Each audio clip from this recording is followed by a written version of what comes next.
கடல் வாழ் உயிரினங்களை காப்பாத்துறதுக்கு முயற்சி பண்ணிட்டு வர இந்த 10 வயது சிறுமியோடைய செயல் பலரையுமே நெகிழ்ச்சியில ஆழ்த்தியிருக்கு. ஒரு கடல் அன்னை மாதிரி ஆழ்கடல்ல பயணிச்சு அங்க தூய்மை பணிய செஞ்சுட்டு வராங்க. பிளாஸ்டிக் கழிவுகள்ல இருந்து கடல் வாழ் உயிரினங்களை காப்பாத்தணும் அப்படின்றதுக்காக 10 வயது சிறுமியான தாரகை ஆராதனா அப்படின்றவங்க ஈடுபட்டு இருக்காங்க.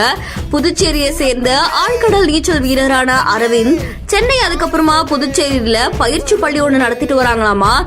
உரிய பயிற்சிகளோட ஆழ்கடலுக்குள்ள பயணிகளையும் வீரர்களையும் கூட்டிட்டு போறாங்களாமா. அது மட்டும் இல்லாம கொரோனா காலகட்டத்திலுமே கடல் தூய்மை, யோகா, உடல் ஆரோக்கியம்னு இந்த மாதிரியான விழிப்புணர்வு நிகழ்ச்சிகளை ஆழ்கடல்ல செஞ்சிருக்காங்களாம். இதை தொடர்ந்து அவருடைய 10 வயது மகளான தாரகை ஆராதனா அப்படின்றவங்க மக்களுக்கு விழிப்புணர்வை ஏற்படுத்தணும் அப்படின்னு சொல்லி ஆழ்கடல்ல தூய்மை பணி செஞ்சுட்டு வராங்களாமா.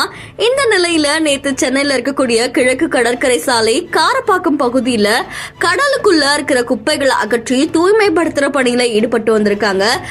ஆழ்கடல் வீராங்கனையான இந்த சிறுமியுடைய செயல் பலரையுமே ஆச்சரியத்தில் ஆழ்த்தியிருக்கு.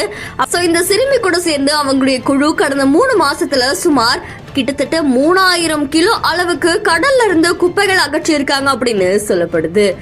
இந்த குழுவுடைய செயல் பலருடைய பாராட்டுகளையும் குவிச்சுக்கிட்டு வருது. இந்த வீடியோ தொடர்பான உங்களுடைய கருத்துக்களை நம்மளுடைய பிஹைண்ட் இட்ஸ்ல பதிவு செய்யுங்க. தொடர்ந்து பல செய்திகளுக்கும் ஃபாலோ பண்ணுங்க.